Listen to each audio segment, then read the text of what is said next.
पुत्रदा एकादशी पर राशि अनुसार करें इन चीज़ों का दान। चमक उठेगा सोया हुआ भाग। ज्योतिषियों के अनुसार सावन माह की पुत्रदा एकादशी पर दुर्लभ शिवास योग समेत कई शुभ संयोग बन रहे हैं। इन योग में जगत के पालनहार भगवान विष्णु की पूजा करने से साधक को अच्छा फल की प्राप्ति होती है। धार्मिक के अनुसार एकादशी व्रत करने से साधक को मृत्यु लोक में स्वर्ग समान सुखों की प्राप्ति होती है। वैदिक पंचांग के अनुसार 16 अगस्त को पुत्रदा एकादशी है। यह पर्व भगवान विष्णु को समर्पित होता है। इस दिन विधि विधान से भगवान विष्णु की पूजा की जाती है। साथ ही भगवान विष्णु की कृपा के भागी बनने के लिए साधक एकादशी का व्रत रखते हैं। धार्मिक मत है कि एकादशी व्रत करने से साधक के सुख और सौभाग्य में वृद्धि होती है। साथ ही हर मनोकामना श्री हरि की कृपा से पूरी होती है। इस व्रत के पुण्य प्रताप से निसंतान दंपति को पुत्र रत्न की प्राप्ति होती है। अतः साधक श्रद्धा भाव से जगत के पालनहार भगवान विष्णु की पूजा करते हैं। अगर आप भी अपने करियर और कारोबार को नया आयाम देना चाहते हैं तो पुत्रदा एकादशी पर विधि पूर्वक लक्ष्मी नारायण की पूजा करें। इसके बाद राशि अनुसार इन चीज़ों का दान भी करें। राशि अनुसार दान करें। मेष राशि के जातक पुत्रदा एकादशी पर तांबे के बर्तन और लाल रंग के कपड़े का दान करें। वृषभ राशि के जातक भगवान विष्णु की कृपा पाने के लिए चावल और सफ़ेद कपड़े का दान करें।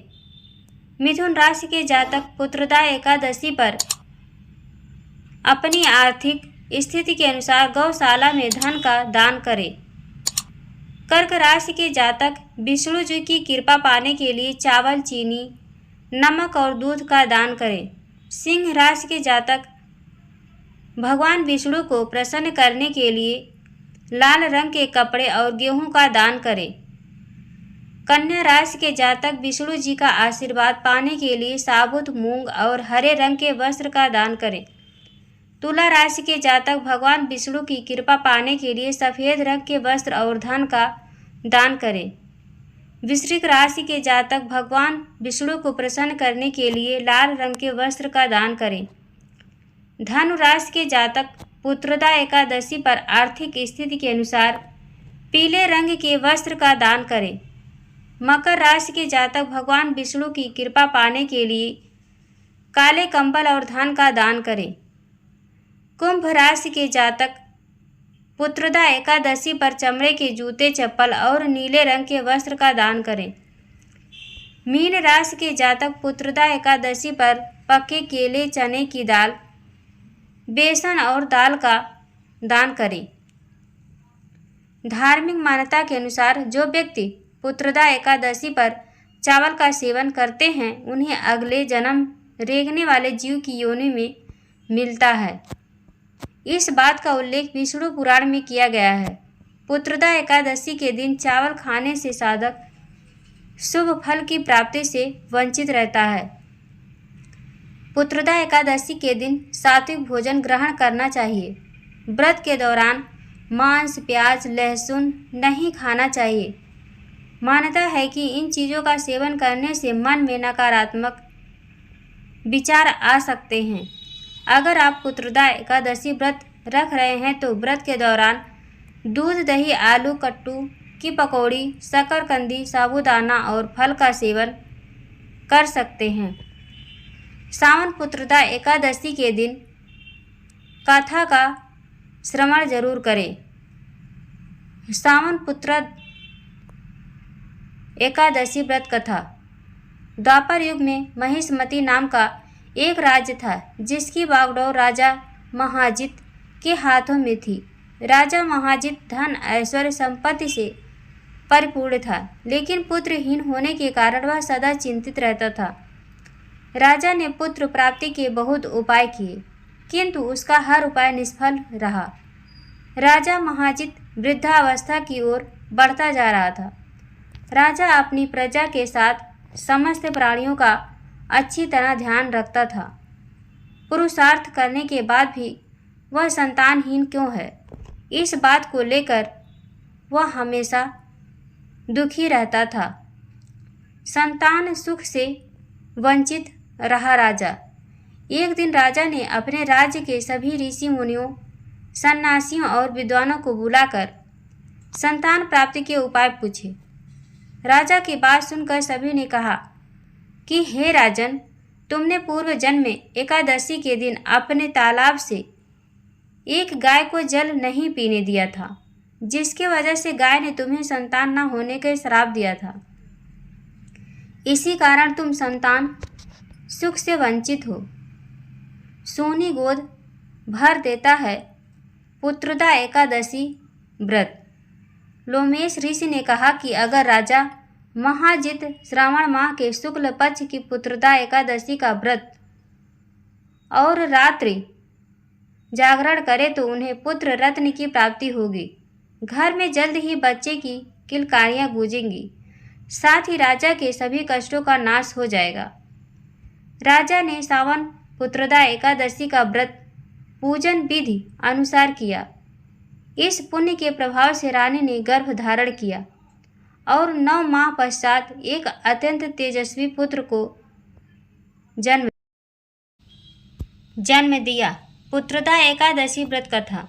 महाराज युधिष्ठिर ने पूछा, हे भगवान, आपने सफला एकादशी का महात्म्य बताकर बड़ी कृपा की है। अब कृपा करके यह बतलाइए कि पौष शुक्ल एकादशी का क्या नाम है, उसकी विधि क्या है और उसमें कौन से देवता का पूजन किया जाता है। भक्त वत्सल भगवान श्री कृष्ण बोले, हे राजन, इस एकादशी का नाम पुत्रदा एकादशी है। इसमें श्री नारायण भगवान की पूजा की जाती है। इस चर और अचर संसार में पुत्रदा एकादशी के व्रत के समान दूसरा कोई व्रत नहीं है। इसके पुण्य से मनुष्य तपस्वी, विद्वान और लक्ष्मीवान होता है। इसकी मैं एक कथा कहता हूँ, सो तुम ध्यानपूर्वक सुनो। भद्रावती नामक नगरी में सुकेतुमान नाम का एक राज्य करता था। उसके कोई पुत्र नहीं था। उसकी स्त्री का नाम शैव्या था। वह निपुत्री होने के कारण सदैव चिंतित रहा करती थी। राजा के पिता भी रो रो कर पिंड लिया करते थे और सोचा करते थे कि इसके बाद हमको कौन पिंड देगा। राजा को भाई बांधो, धन, हाथी, घोड़े, राज्य और मंत्री, इन सब से किसी से भी संतोष नहीं होता था। वह सदैव यही विचार करता था कि मेरे मरने के बाद मुझको कौन पिंडदान करेगा। बिना पुत्र के पितरों और देवताओं का ऋण मैं कैसे चुका सकूंगा। जिस घर में पुत्र ना हो उस घर में सदैव अंधेरा ही रहता है। इसलिए पुत्र उत्पत्ति के लिए प्रयत्न करना चाहिए। जिस मनुष्य ने पुत्र का मुख देखा है वह धन्य है। उसको इस लोक में यश और परलोक में शांति मिलती है, अर्थात उनके दोनों लोक सुधर जाते हैं। पूर्व जन्म के कर्म से ही इस जन्म में पुत्र धन प्राप्ति प्राप्त होते हैं। राजा इसी प्रकार रात दिन चिंता में लगा रहता था। एक समय तो राजा ने अपने शरीर को त्याग देने का निश्चय किया, परंतु आत्मघात को महान पाप समझकर उसने ऐसा नहीं किया। एक दिन राजा ऐसा ही विचार करता हुआ अपने घोड़े पर चढ़कर वन को चल दिया तथा पक्षियों और वृक्षों को देखने लगा। उसने देखा कि वन में मृग, व्याघ्र, सूअर, सिंह, बंदर, सर्प आदि सब भ्रमण कर रहे थे। हाथी अपने बच्चों और हथनियों के बीच घूम रहा है। इस वन में कहीं तो गीदड़ अपने कर्कश स्वर में बोल रहे हैं, कहीं उल्लू ध्वनि कर रहे हैं। वन के दृश्यों को देखकर राजा सोच विचार में लग गया। इसी प्रकार आधा दिन बीत गया। वह सोचने लगा कि मैंने कई यज्ञ किए, ब्राह्मणों को स्वादिष्ट भोजन से तृप्त किया, फिर भी मुझको दुख प्राप्त हुआ क्यों।